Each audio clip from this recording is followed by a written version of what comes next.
L'association Les Amis du Maroc a organisé en partenariat avec l'ambassade du Royaume du Maroc en Belgique et au Grand-Duché de Luxembourg une table ronde suivie d'un débat sur le thème L'alternance démocratique au Maroc.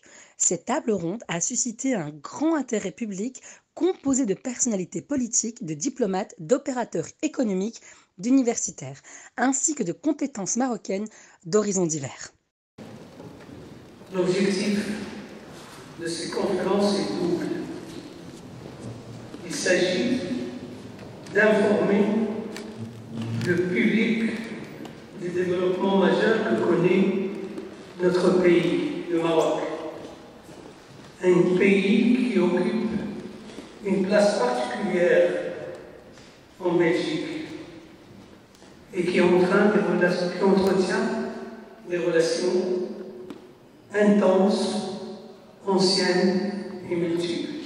Comme l'a mentionné M. Seymi, concernant le challenge pour les femmes, donc afin de plus les responsabiliser, est-ce que le Maroc souhaite plus intégrer la mise en avant des femmes dans le monde entrepreneurial?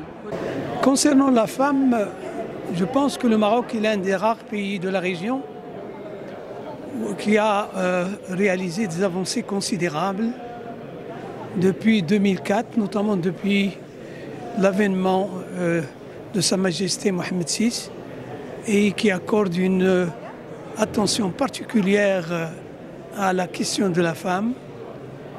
Et ce qui s'est produit lors des dernières élections, à savoir l'arrivée presque du tiers des membres du gouvernement comme femmes, avec des postes importants, et le couronnement d'un processus à la fois d'une volonté royale, mais aussi d'un travail de réforme de fond.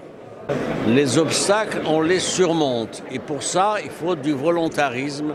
Le volontarisme ne suffit pas. Il faut un cap, il faut des modalités et il faut une feuille de route avec une mobilisation de toutes les potentialités.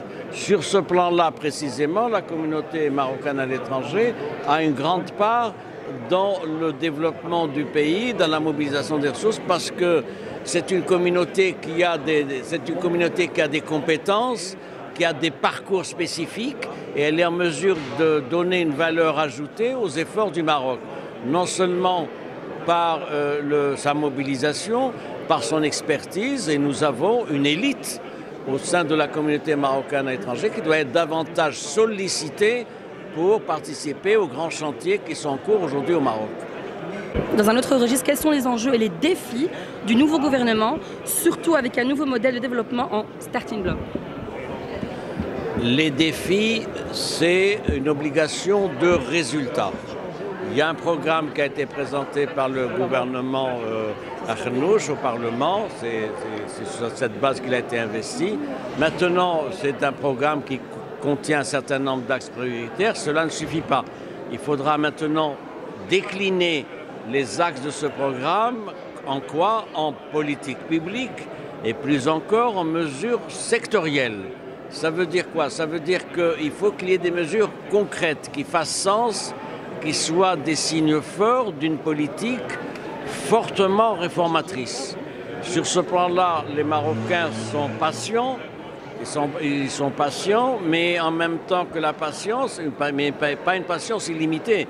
Il faut que dès les premiers mois, me semble-t-il, il faut qu'il y ait des actes, des mesures pour restaurer la confiance d'abord dans ce gouvernement. Et la restauration de la confiance, c'est une relégitimation du choix des électeurs et des Marocains qui a été fait le 8 septembre dernier. C'est aussi fixer des ambitions. Vous savez, les citoyens ont besoin de savoir où l'on va, comment on les mène et vers où on les mène, suivant quelles modalités. Donc ce sont de grands enjeux et les réponses, me semble-t-il, doivent être données dès les premiers mois parce qu'il y a là un capital qui doit être préservé, qui doit être conforté. Il y a un capital de confiance qui s'est installé avec cette alternance qui est une alternance démocratique, elle est venue par les urnes, n'a pas été imposée, etc. Il faut que ce capital de mobilisation, de citoyenneté, de civisme puisse conduire à des changements, à des réformes qui sont attendues. Justement, en parlant de confiance, Le nouveau gouvernement porte-t-il des espoirs de changement? Car selon la population, leur niveau de vie a encore altéré, et surtout depuis la pandémie. C'est un fait qui ne concerne pas que le Maroc. Le pouvoir d'achat, les conditions de vie et de travail de tous les pays pratiquement ont été altérés par la crise sanitaire, sociale et économique.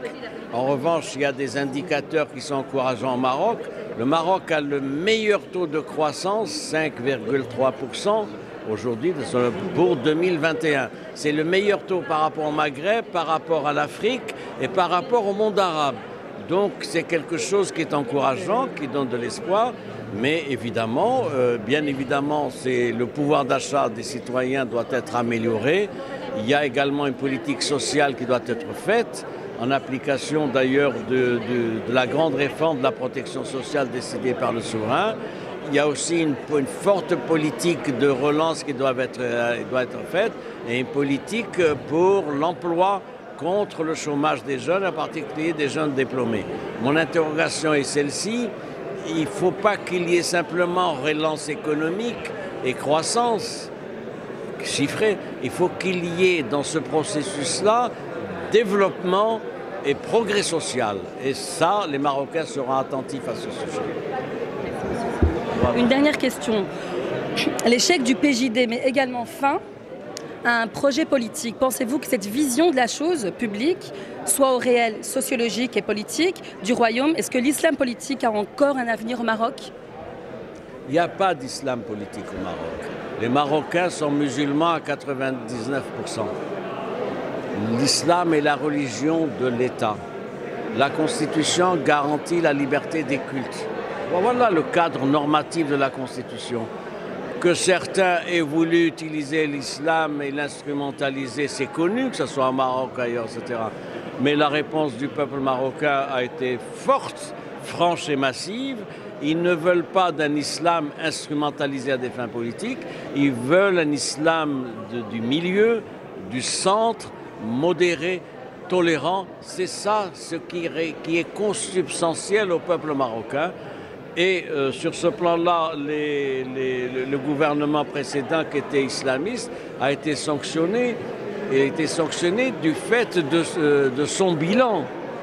Il a été sanctionné de son bilan et il y a eu une remobilisation citoyenne et populaire pour dire l'islam politique, c'est pas chez nous, c'est hors sujet.